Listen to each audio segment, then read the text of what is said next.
Firman Tuhan diambil dari Lukas 16 ayat 1 sampai 13. Lukas 16 ayat 1 sampai 13, dengarlah firman Tuhan. Dan Yesus berkata kepada murid-muridnya, ada seorang kaya yang mempunyai seorang bendahara. Kepadanya disampaikan tuduhan bahwa bendahara itu menghamburkan miliknya. Lalu ia memanggil bendahara itu dan berkata kepadanya, apakah yang kudengar tentang engkau? Berilah pertanggungan jawab atas urusanmu, sebab engkau tidak boleh lagi bekerja sebagai bendahara. Kata bendahara itu di dalam hatinya, apakah yang harus aku perbuat? Tuanku memecat aku dari jabatanku sebagai bendahara. Mencangkul aku tidak dapat, mengemis aku malu. Aku tahu apa yang akan aku perbuat, supaya apabila aku dipecat dari jabatanku sebagai bendahara, ada orang yang akan menampung aku di rumah mereka. Lalu ia memanggil seorang demi seorang yang berhutang kepada tuannya. Katanya kepada yang pertama, berapakah hutangmu kepada tuanku? Jawab orang itu, 100 tempayan minyak. Lalu katanya kepada orang itu, inilah surat hutangmu.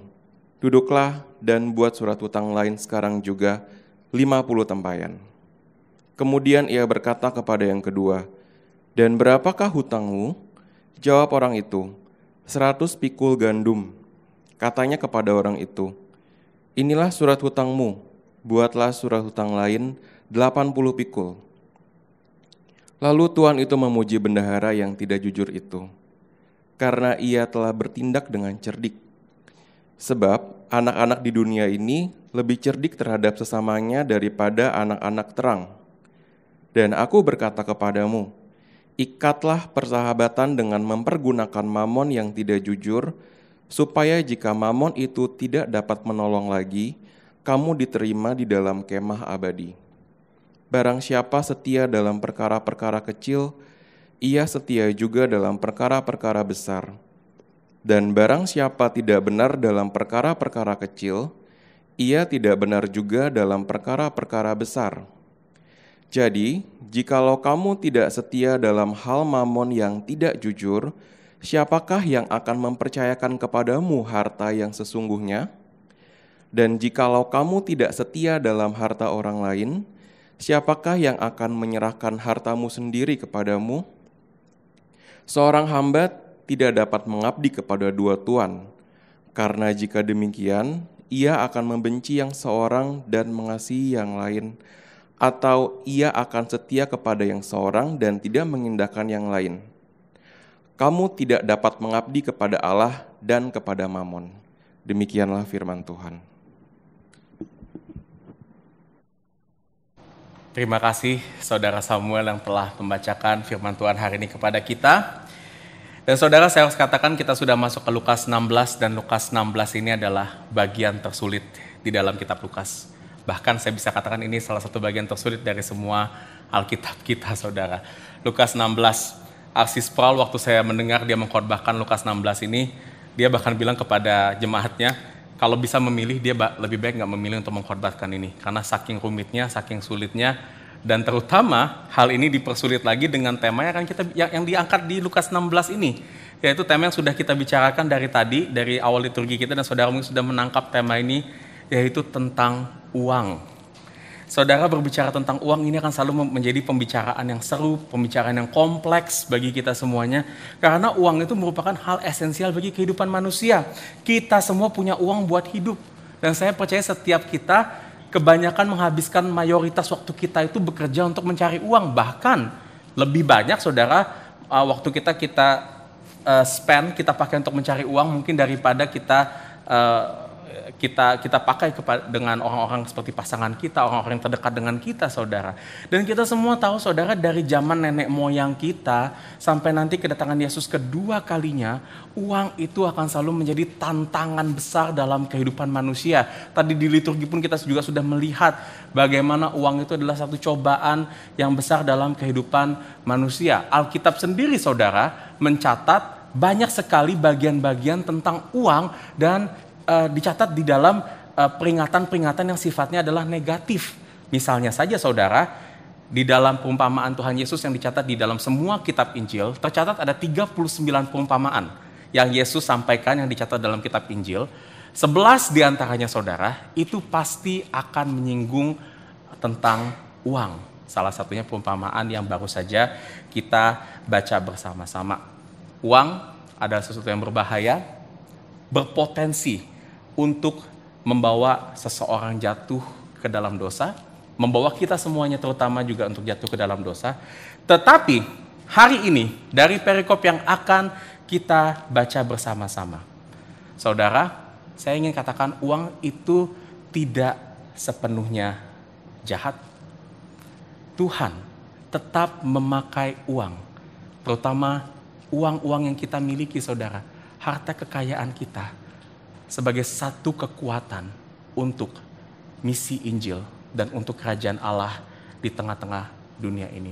Tetapi hal itu hanya akan terjadi saudara, apabila kita terlebih dahulu memiliki relasi yang benar dengan uang. Kita melihat uang dengan benar dan memiliki hati yang benar tentang uang. Dan disitulah kita akan melihat bahwa uang itu semata-mata tidak hanya menjadi satu tantangan iman, tantangan keberdosaan, tetapi satu potensi yang besar juga yang Tuhan berikan bagi kita untuk menjalankan kehidupan kita dengan setia di dalam seluruh panggilan Tuhan untuk memperluas kerajaannya di tengah-tengah dunia ini. Dan sebelum kita masuk ke lebih dalam lagi, kita melihat bagaimana kita dapat memiliki hati yang benar dengan uang dan bagaimana kita dapat tahu bahwa kita dapat mengelola uang yang Tuhan berikan kepada kita itu dengan baik, dengan benar. Kita berdoa terlebih dahulu, meminta pertolongan Tuhan, meminta Roh Kudus untuk menyatakan firman ini, firman yang tidak mudah ini bagi kita semuanya, dan mari kita serahkan hati kita terlebih dahulu untuk kepada Tuhan. Bapa, kami berdoa agar firman yang Kau nyatakan kepada kami, firman yang mungkin akan lebih sulit untuk kami mengerti, untuk kami mengerti, karena artinya tidaklah begitu jelas seperti bagian-bagian lainnya, tapi kami percaya tetap ini adalah firman kebenaran-Mu. Kau nyatakan ini kepada setiap anak-anak-Mu untuk menyatakan kebenaran yang penting dan berguna untuk mengubahkan setiap hati kami, untuk menumbuhkan kami dan membawa kami untuk mengenal Kristus makin dalam. Oleh karena itu Tuhan, kami berserah kepada Engkau saja, agar Roh Kudus memimpin setiap hati kami, memenuhi hati kami untuk menyatakan arti sesungguhnya dari firman yang akan kami renungkan hari ini, terutama di dalam bagaimana kami melihat uang dengan benar di dalam kehidupan kami melalui kacamata Injil. Terima kasih, kami mau serahkan semuanya ke dalam tangan Tuhan di dalam nama Kristus. Kami berdoa dan mengucap syukur. Amin. Saudara, ada 3 poin yang akan kita renungkan di dalam firman hari ini, dan saya beri judul poin ini, agar kita memiliki hati yang benar dengan uang, kita harus pertama menyadari peranan kita dengannya itu dengan uang maksudnya. Kedua, cerdik mengelolanya untuk kerajaan Allah. Dan yang ketiga, setia mengerjakannya berapapun jumlahnya. Saudara, kita akan melihat ketiga poin ini secara dekat dari perikop yang tadi kita sudah baca bersama-sama. Jadi jangan tutup Alkitab kita, liturgi saudara jangan ditutup. Kita akan melihat secara dekat setiap poin-poin ini agar kita dapat melihat dan kita mengerti isi hati Tuhan tentang uang bagi kita semuanya. Kita masuk ke poin yang pertama. Agar memiliki hati yang benar dengan uang, kita harus menyadari peranan kita dengannya. Saudara, sejak awal Tuhan menciptakan manusia, Tuhan sudah memberikan satu tugas khusus kepada manusia yang tidak dimiliki oleh ciptaan-ciptaan lainnya. Tugas ini saudara bisa kita lihat di Kejadian 2 ayat 15, di mana Tuhan berkata, Tuhan Allah mengambil manusia itu dan menempatkannya dalam Taman Eden untuk mengusahakan dan memelihara taman itu. Dengan kata lain saudara, Tuhan itu memberikan tugas bagi manusia untuk mengelola ciptaan-ciptaan lainnya. Dan tugas mengelola ini saudara ditujukan agar seluruh ciptaan Tuhan itu dapat terpelihara dengan baik. Sama seperti saat Tuhan menciptakan dunia ini, Tuhan katakan semua ciptaannya itu baik. Oleh karena itu, Tuhan memakai setiap manusia untuk mengelolanya agar ciptaan itu tetap baik seperti apa yang Tuhan nyatakan di dalam saat Dia menciptakan manusia. Dan tidak hanya itu saja saudara, Tuhan juga menghendaki di dalam manusia mengelola ciptaan-ciptaannya ini agar ciptaan-ciptaannya dapat berkembang. Semua hal ini saudara, Tuhan kehendaki agar apa saudara? Kemuliaan Tuhan itu memenuhi seluruh ciptaan di dalam dunia ini. Sehingga saya bisa katakan saudara, Tuhan memberikan peranan khusus bagi manusia itu sebagai seorang pengelola atau seorang steward, bahasa Inggrisnya, atau manager atas seluruh ciptaan di dalam dunia ini. Peranan ini saudara tergambarkan secara jelas waktu kita melihat perumpamaan ini antara relasi orang kaya dengan bendahara di Lukas 16 ini. Di mana orang kaya ini, tuan ini adalah penggambaran dari Tuhan dan bendahara ini bisa dibilang adalah penggambaran dari kita manusia. Orang kaya ini digambarkan orang yang sangat kaya sekali. Dia mungkin pada saat itu punya banyak tanah, properti, kebun, punya banyak uang, dan saking banyak harta yang dia miliki, dia butuh seorang bendahara untuk mengelolanya. Ini berarti saudara, kita harus melihat satu hal di sini, bahwa segala uang, aset, sumber daya yang kita miliki, kekayaan yang kita miliki sekarang, itu bukan punya kita. Baik uang di dalam saldo rekening kita saudara, mobil yang kita pakai, rumah yang kita tinggali. Meskipun mungkin itu sertifikatnya atas nama saudara semuanya, tetapi sejatinya saudara, apa yang kita miliki itu semuanya milik kepunyaan Tuhan. Dan itu semua hanya Tuhan titipkan untuk kita kelola saat ini. Layaknya seorang bendahara yang mengelola aset Tuhannya. Beberapa teolog saudara mengatakan bahwa segala harta yang kita miliki itu dengan istilah borrowed capital, pinjaman.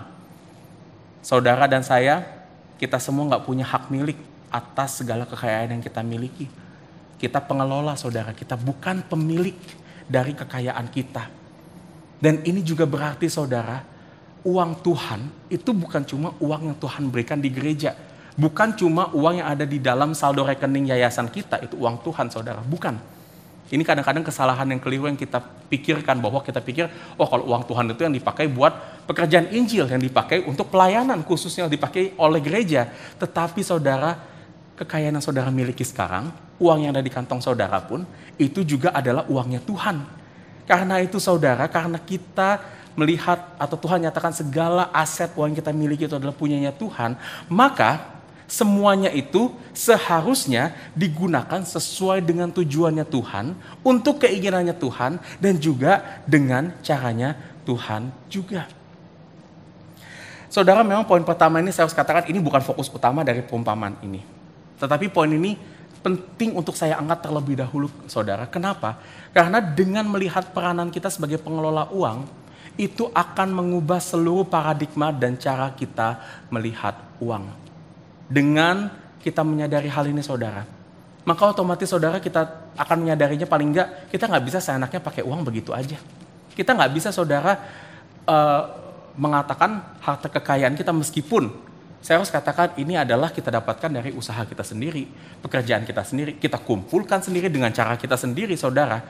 Tetapi saudara, harta kekayaan kita nggak bisa bilang ini adalah milik kita sendiri. Dan inilah saudara, hal pertama yang perlu kita sadari supaya apa? Hati kita itu nggak bergantung sama uang. Hati kita nggak bergantung sama kekayaan kita. Dan kita bisa melihat satu hal, kalau Tuhan memberikan seberapa banyak uang pun dalam kehidupan kita, seberapa besar harta kekayaan dalam kehidupan kita, itu Tuhan punya tujuan. Tuhan punya maksud yang lebih besar saudara daripada uang itu kita hanya pakai sekedar untuk pemeliharaan kehidupan kita, untuk mencukupi kebutuhan kita, atau untuk kenikmatan kehidupan kita. Memang saudara, Tuhan mengizinkan kita untuk memakai apa yang kita miliki, aset kita, kekayaan kita, itu untuk memenuhi kebutuhan kita. Dan iya betul, Tuhan pakai itu semuanya buat pemeliharaan kita. Saudara, kalau di sini bilang nggak mau kerja, kita malas kerja saudara, dan kita mengharapkan punya uang, itu saudara Tuhan katakan itu adalah satu keberdosaan. Kita harus bertanggung jawab atas kehidupan kita, karena Tuhan memberikan, memelihara kehidupan kita, kebutuhan kita itu dari pekerjaan-pekerjaan kita, dari apa yang kita lakukan, uang yang kita hasilkan. Dan iya, kita boleh nikmati uang-uang itu saudara, boleh pakai uang itu buat saudara berlibur, boleh pakai uang itu untuk membelikan hal-hal yang saudara inginkan dalam kehidupan saudara. Boleh saudara, bukan yang nggak boleh sama sekali. Pengkhotbah di pasal 5 saat dia berbicara tentang uang, dia berbicara nikmatilah seluruh hasil jerih payah yang kita hasilkan. Boleh saudara. Tetapi kalau kita melihat itu semuanya bukan punya Tuhan, bukan punya kita, itu semuanya adalah punya Tuhan. Saudara, kita akan memikirkan lagi saudara, bahwa uang itu gak semata-mata tujuan utamanya untuk itu. ada hal lebih besar yang Tuhan ingin pakai uang itu dari kehidupan kita. Dan tujuan itu adalah untuk memperluas kerajaan Allah di dalam dunia ini. Tujuan ini besar sekali saudara, karena kenapa? Misi untuk Tuhan menyatakan kemuliaannya yang dia berikan kepada Adam, itu masih tetap berlangsung sekarang. Dan Tuhan memakai apa yang kita miliki untuk misi ini. Dan oleh karena itu saudara, Tuhan memanggil kita saat ini untuk menjadi pengelola-pengelola. Tidak hanya menjadi pengelola yang setia, tapi pengelola yang cerdik. Nah, ini adalah poin yang mungkin agak tricky yang akan kita lihat dari perumpamaan ini. Dan kita akan masuk ke poin kedua ini. Agar kita memiliki hati yang benar dengan uang, kita harus cerdik mengelolanya untuk kerajaan Allah. Ya saudara, kita akan lihat poin ini. Saya berharap saudara bisa bersabar, bisa pay attention more di poin ini, karena ini poin yang menurut saya cukup sulit untuk kita dapat mengerti dari perumpamaan ini. Oke, kita lanjutkan saudara perumpamaan ini. Di ayat 1 dikatakan di situ bahwa sang bendahara di dalam perumpamaan ini ternyata tidak melakukan tugasnya dengan baik. Dikatakan dia telah menghamburkan harta miliknya. Ya, saudara, kata kerjanya di sini sama seperti dengan anak bungsu di perumpamaan anak yang hilang minggu lalu yang kita baca, itu juga telah menghamburkan harta miliknya. Jadi sama saudara, bendahara ini telah ceroboh, telah tidak memakai uang itu untuk maksud sebetulnya di situ saudara. Dan karena itu di ayat 2 dikatakan sang tuan itu memecat dia karena dia tidak bertanggung jawab dengan baik dengan harta tuannya. Dan mungkin mirip sama kita sekarang saudara yang dipecat dari kerjaan. Kita kalau dapat surat PHK, kita pasti pikir, gimana caranya nih untuk langsungan hidup kita? Gimana caranya kita bisa dapat duit untuk kedepannya? Dan di ayat 3 saudara, bendahara ini berpikir, gimana dia bisa untuk melanjutkan kehidupannya dia? Dia nggak mungkin turun jadi pekerja kasar seperti mencangkul dikatakan di situ. Karena kenapa? Dia udah biasa kerja kantoran. Kerja bendahara itu bisa dikatakan kalau sekarang ini kayak white collar worker. Pekerjaan-pekerjaan kantoran saudara. Dan dia bilang, dia nggak mungkin kerja begitu karena dia nggak bisa. Dan dia terlalu malu untuk mengemis saudara. Pride-nya, gengsinya sudah terlalu tinggi. Tetapi dia tetap harus pikir gimana caranya untuk lanjutin hidupnya. Nah, karena ini saudara, di ayat 4-7 dia keluar dengan satu ide cerdik. Bendahara ini dikatakan, jadi sebelum dia dipecat dia dikasih tenggang waktu saudara. Katakanlah ini one man notice kalau zaman sekarang. One man notice untuk dia siap-siap dipecat. Tapi selama 1 bulan itu dia masih tetap sebagai bendahara. Dia masih punya otoritas tentang jawabnya sebagai bendahara. Dan dia memakai waktu 1 bulan ini saudara, one man notice ini. Ya saya nggak tahu berapa lama waktunya, tapi anggaplah one man notice saudara. Dia pikir dia mau pergi ke orang-orang yang berhutang kepada tuannya untuk kasih diskon ke hutang yang mereka harus bayarkan ke tuannya. Misalnya saudara di situ dikatakan kepada yang berhutang 100 minyak tempayan, bendahara ini bilang, oke, surat hutangnya diubah diganti jadi 50. Jadi didiskon 50% saudara hutangnya. Nah saudara, harga 1 tempayan pada saat itu sebenarnya setara seperti 3 tahun gaji pekerja pada masa itu. Jadi saudara kalau dipotong 50 jadi 50%, diskonnya gede banget saudara. Begitupun kepada yang berhutang ke 100 pikul gandum. 100 pikul gandum itu nilainya lebih besar lagi saudara, itu setara seperti 8 tahun gaji pekerja pada saat itu. Jadi waktu dibilang dipotong 20%, itu sama aja kayak diskon diskon 1,5 tahun gaji pekerja. Jumlahnya sangat besar sekali, ini diskon yang gede banget saudara. Bendahara ini kasih diskon yang besar dengan harapan apa saudara? Supaya nanti mereka yang dikasih diskon ini itu punya hutang budi sama bendahara ini. Jadi nanti mereka bisa bantu si bendahara ini, apakah itu kasih dia kerjaan, kasih dia bantuan dana setelah bendahara ini dipecat. Dan oleh karena itu saudara, bendahara ini pikir kelangsungan hidupnya itu dapat tetap terjamin meskipun nanti dia udah dipecat, karena dia udah bikin safety net di orang-orang yang hutang sama tuannya ini. Tetapi saudara, tindakan bendahara ini adalah tindakan yang curang. Dia kasih diskon ini nggak pakai seizin tuannya. Dan diskon ini juga sebenarnya merugikan tuannya. Karena harusnya bayarnya 100 jadi 50 gitu saudara. Nah dulu saudara saya pernah kerja di marketplace, saya pernah kerja kepada satu atasan yang pernah ditipu oleh tangan kanannya. Dicurangin, mirip kayak begini saudara. Jadi dia korupsi, dia mengambil bagian, dan apa yang terjadi, dia cerita berbulan-bulan, dia stres berat, dan bahkan dia susah buat tidur. Tapi saudara, apa yang terjadi sama tuannya waktu dia mendengar hal ini? Ini yang menarik saudara, dan ini yang membuat kita bingung kadang-kadang untuk membaca ayat ini. Di ayat ke-8 dikatakan, Tuan itu memuji bendahara yang tidak jujur ini karena kecerdikannya mengakali surat hutang untuk mengamankan kelangsungan hidupnya. Mungkin saudara bilang, hah? Tuhan memuji orang yang tidak jujur di sini. Maksudnya apa di sini? Apakah Tuhan Yesus membenarkan tindakan dari bendahara ini? Nah saudara, disinilah saya akan membahas dengan lebih detail ayat 8, terutama ayat 8 dan ayat 9. Saudara, kita lihat pertama-tama di ayat 8b, apa maksud Tuhan Yesus dengan dia mengatakan dia memuji tindakan bendahara yang tidak jujur ini?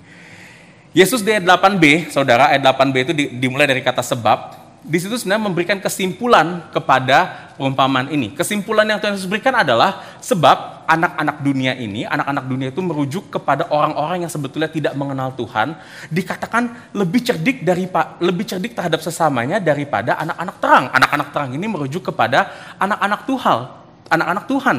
Di sini saudara, Yesus tuh menyimpulkan dengan kata lain tuh, orang-orang yang nggak kenal Tuhan itu lebih cerdik dalam mengelola uang daripada anak-anak Tuhan. Dan saudara, kenapa Tuhan Yesus berkata atau mengatakan hal yang terdengar kontroversial seperti ini? Nah sebenarnya saudara, ini adalah satu peringatan bagi anak-anak Tuhan. Yesus di sini mau berkata bahwa uang yang memang pada saat itu seringkali diasosiasikan sebagai kejahatan, dan itu dia kenapa kalau kita lihat di ayat 9, Yesus menyebut uang itu sebagai mamon yang tidak jujur. Mamon adalah dewa uang pada saat itu, dan jelas ini adalah penggambaran dari berhala. Karena kenapa ya, kita tahu uang banyak dipakai untuk hal-hal kejahatan pada saat itu. Tetapi saudara, di sini Yesus mau katakan bahwa anak-anak Tuhan itu seringkali tidak secerdik orang-orang dunia ini dalam kita melihat atau mengelola uang. Iya memang betul saudara, tadi saya sudah katakan uang itu ada bahayanya. Firman Tuhan bahkan bilang satu ayat yang cukup keras di 1 Timotius pasal 6. Misalnya, cinta akan uang adalah akar dari segala kejahatan.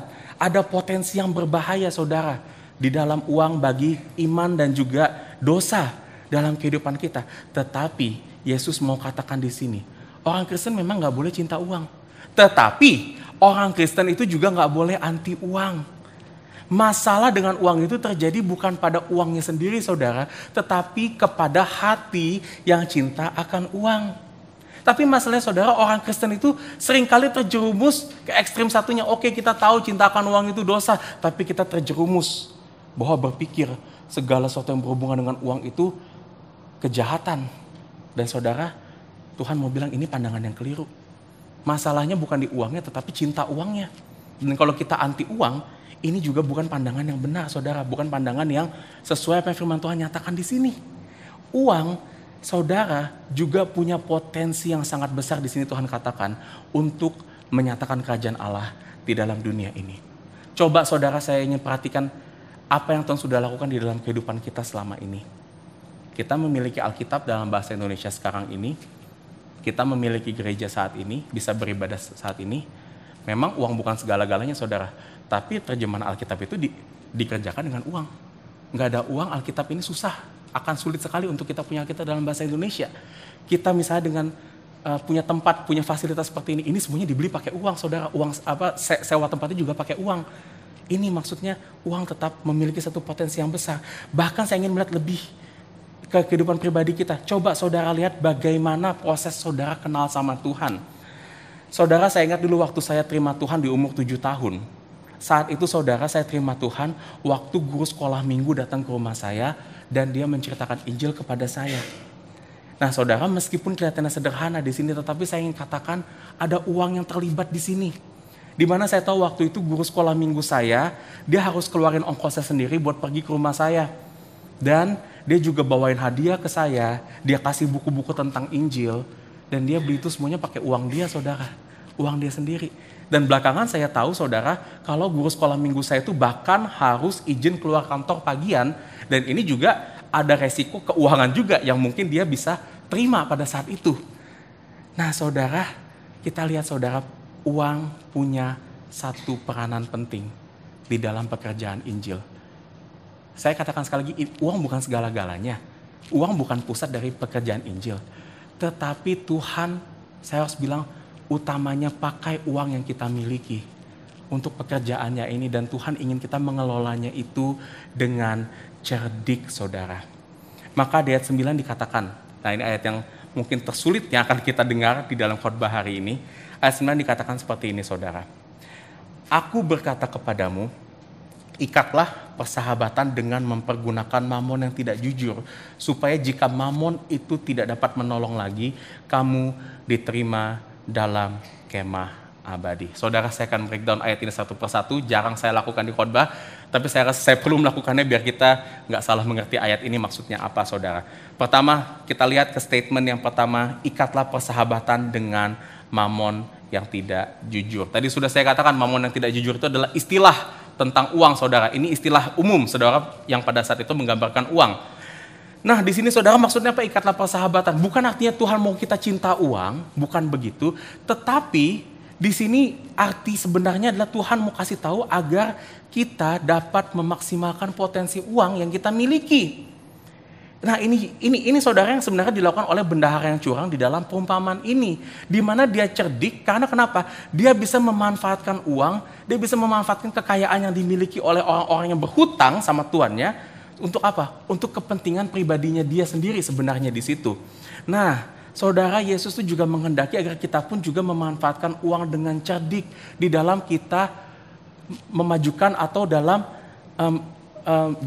misi Injil, misi kerajaan Allah kita. Misalnya saudara, melihat strategi keuangan apa yang terbaik untuk memaksimalkan panggilan Injil di gereja ini atau dalam kehidupan kita. Melihat bagaimana uang itu gak cuma kita pakai buat bantu hidup orang, tapi juga membawa mereka lebih dekat dengan Injil saudara. Dan ini mungkin saudara, ilmu-ilmu yang saudara miliki, ilmu investasi, ilmu perencanaan keuangan, ilmu misalnya bagaimana finance dan yang lain-lain bisa membantu juga di sini saudara. Jadi jangan cuma kita pakai ilmu-ilmu itu hanya untuk kepentingan-kepentingan di luar gereja, kita pakai juga itu untuk misi Tuhan gitu saudara. Tuhan pakai itu semuanya untuk memperlancar misinya, maksimalin dengan baik saudara. Jadi saudara kita bisa lihat di sini waktu Tuhan itu memuji si bendahara ini, dia tuh nggak memuji ketidakjujurannya, tetapi secara khusus dia memuji kecerdikannya saudara di sini, kecerdikan dari si bendahara ini. Dan saudara jangan kaget kalau misalnya ada hal-hal ini terjadi. Firman Tuhan nyatain seperti ini saudara, ada bendahara yang tidak jujur. Ini bukan berarti kita boleh tidak jujur seperti bendahara ini. Misalnya saudara, kalau kita di firman Tuhan kita banyak sih Tuhan kasih contoh-contoh di dalam firman Tuhan kehidupan anak-anak Tuhan. Misalnya Yakub membohongi Esau, Daud berselingkuh dengan Batsheba. Atau nanti kita akan baca satu perumpamaan lainnya, Tuhan Yesus bilang ada raja yang tidak jujur, raja yang tidak bijak mengampuni seorang wanita yang terus-menerus mendatanginya.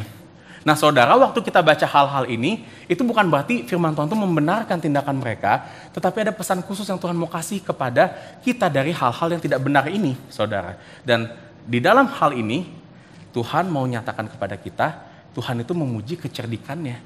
Dan cerdiknya inilah yang Tuhan mau point out untuk kita juga punya kecerdikan. Dan kecerdikan ini dikatakan supaya kita maksimalin saudara, potensi-potensi uang kekayaan yang kita miliki untuk kerajaan Allah. Dan di situ dilanjutkan lagi pertanyaan keduanya, dikatakan supaya jika mamon itu tidak dapat menolong lagi, di mana saudara pernyataan ini sebenarnya merujuk kepada perumpamaan Yesus sebelumnya tentang orang kaya yang bodoh, di mana harta yang orang kaya kumpulkan ini itu nggak bisa menolongnya lagi saat dia meninggal. Nah Tuhan Yesus mau katakan di sini, meskipun mamon-mamon ini punya potensi yang besar, tapi sifatnya sementara. Uang kita bisa habis, uang kita bisa hilang, jumlahnya bisa berkurang nantinya, dan uang ini ada tanggal kadaluarsanya saudara. Dimana saat kita nanti meninggal, kita udah gak bisa lagi pakai uang yang kita miliki.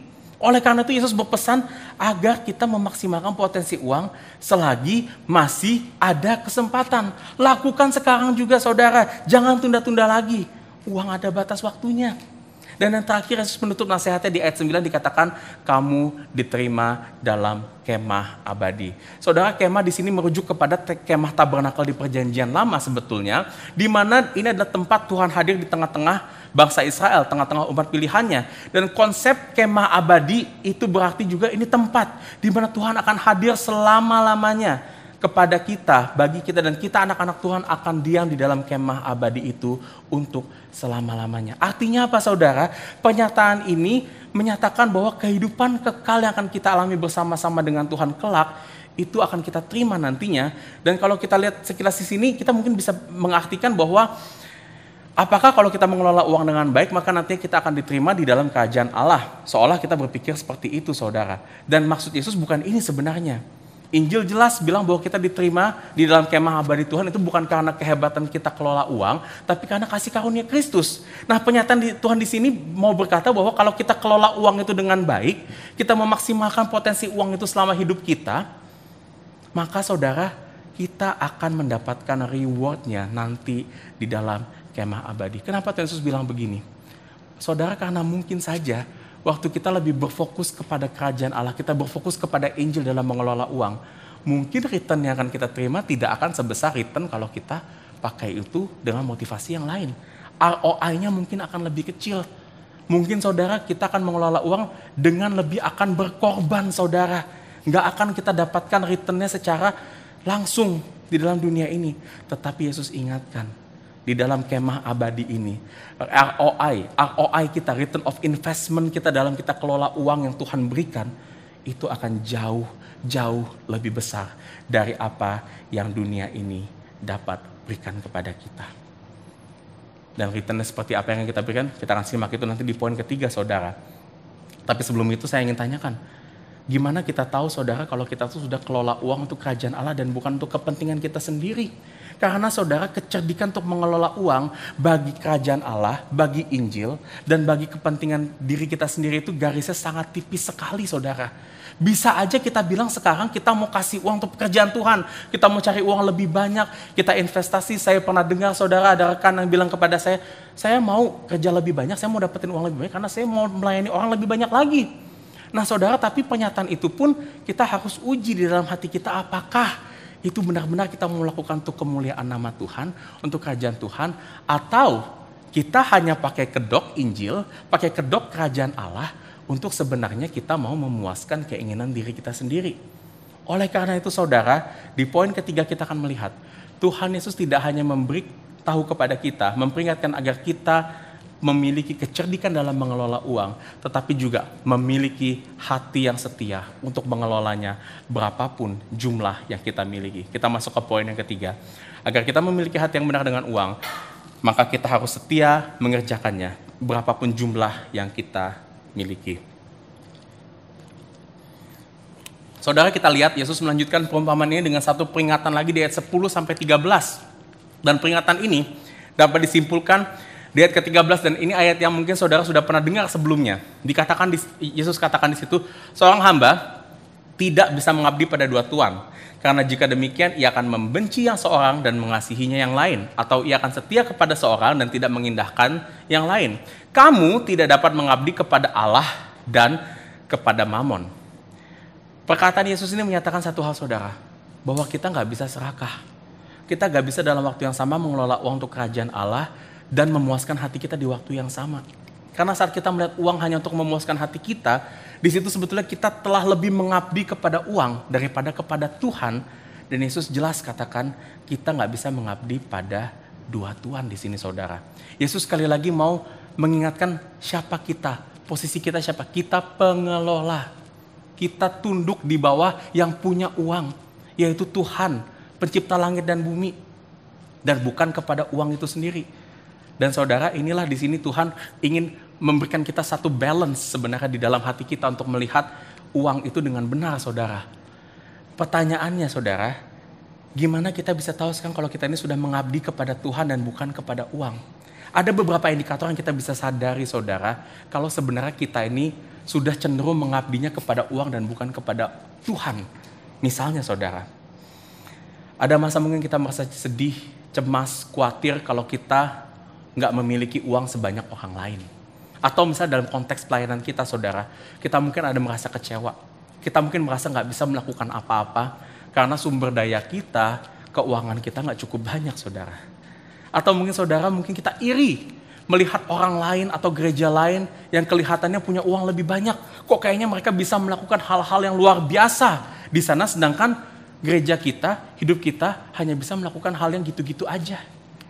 Saudara, kalau kita udah memiliki hati seperti ini, saudara, kita sudah ada rasa iri, rasa sedih, rasa marah karena uang yang kita miliki. Artinya kita sebenarnya tidak memiliki hati seorang pengelola yang benar. Tuhan tidak memanggil kita untuk mengelola saat uang kita banyak, saudara. Atau saat kita memiliki resources yang banyak. Tetapi yang Tuhan inginkan itu adalah setia, sebesar atau sekecil apapun kekayaan yang kita miliki.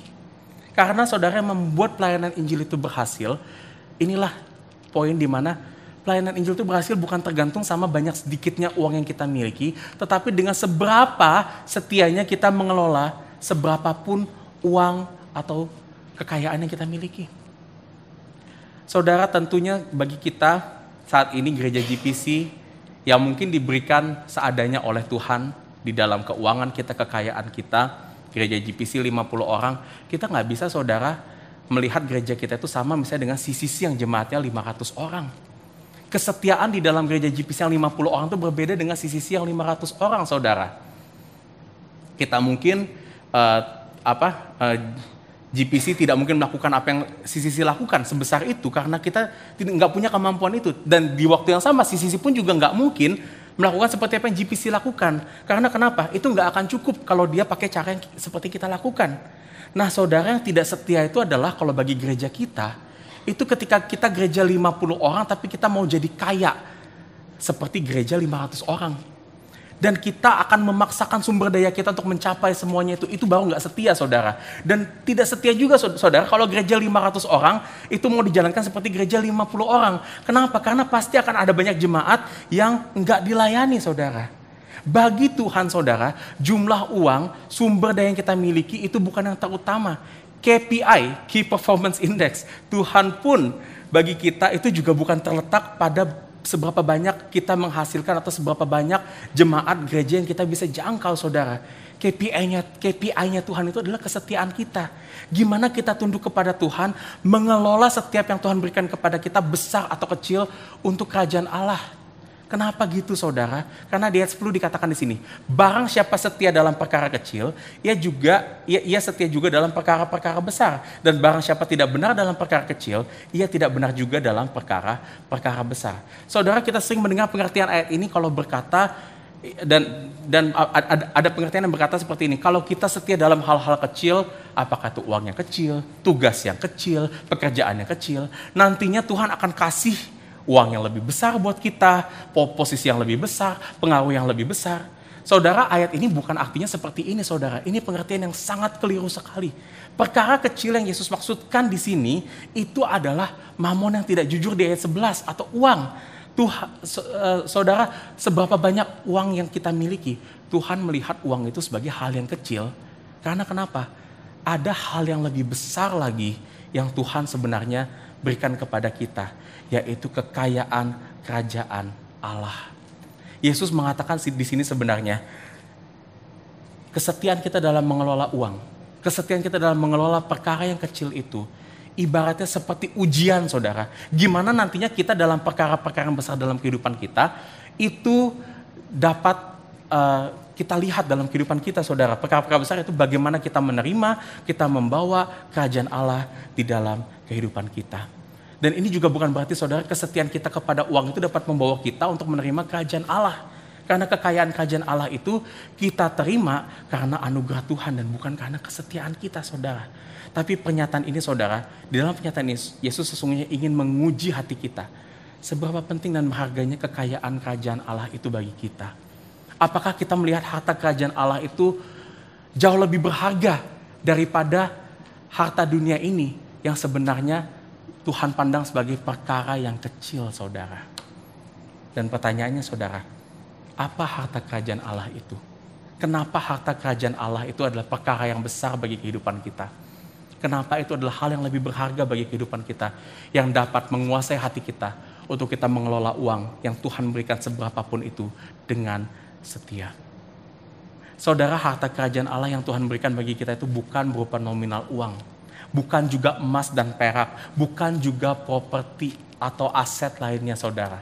Harta kerajaan Allah yang sesungguhnya itu dinyatakan di Katekismus Besar Westminster pertanyaan 74, dikatakan harta ini apa, saudara? Dikatakan di situ kita telah dibenarkan, diterima menjadi anak Tuhan, berada di bawah pemeliharaan Tuhan, dan kita memiliki kebebasan dan hak sebagai anak-anak Tuhan, dan kita menjadi ahli waris segala janji kerajaan bersama-sama dengan Kristus di dalam kemuliaan.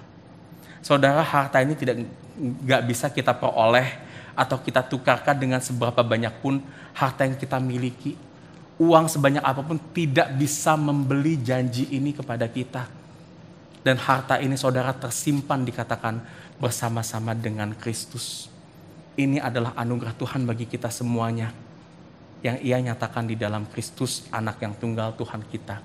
Tuhan Yesus yang punya segala kekayaan di bumi dan di sorga, saudara, Ia datang ke dalam dunia ini, meninggalkan segala kekayaan yang Ia miliki.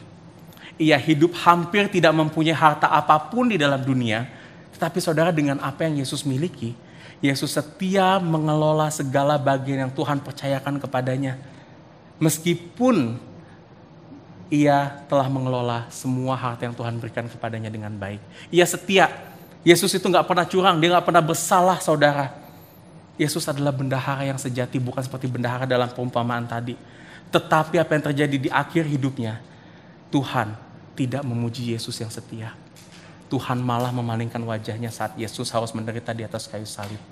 Tetapi saudara, di dalam kesetiaan Yesus yang mati bagi kita inilah, di dalam kesetiaan si bendahara yang sejati inilah, Yesus mengamankan satu hal bagi kita semua, yaitu apa, saudara?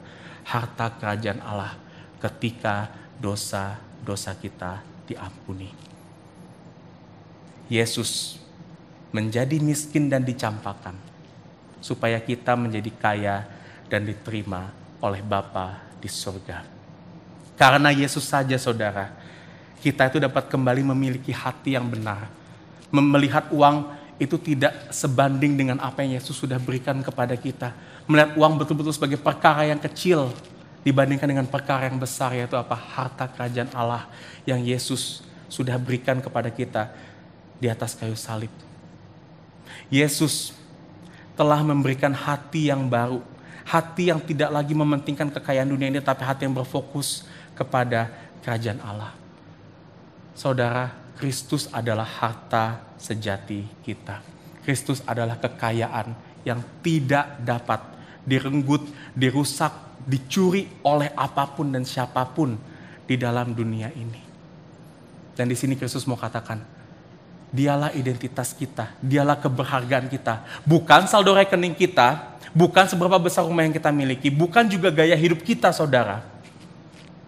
Dan hanya dengan kita melihat Kristus yang bertahta di dalam hati kita, harta terbesar yang kita miliki, disitulah, saudara, kita dapat bertambah hikmat, bertambah kebijaksanaan, dan bertambah lagi sukacita saat kita harus mengelola segala yang kita miliki, berapapun itu jumlahnya, berapapun itu harganya.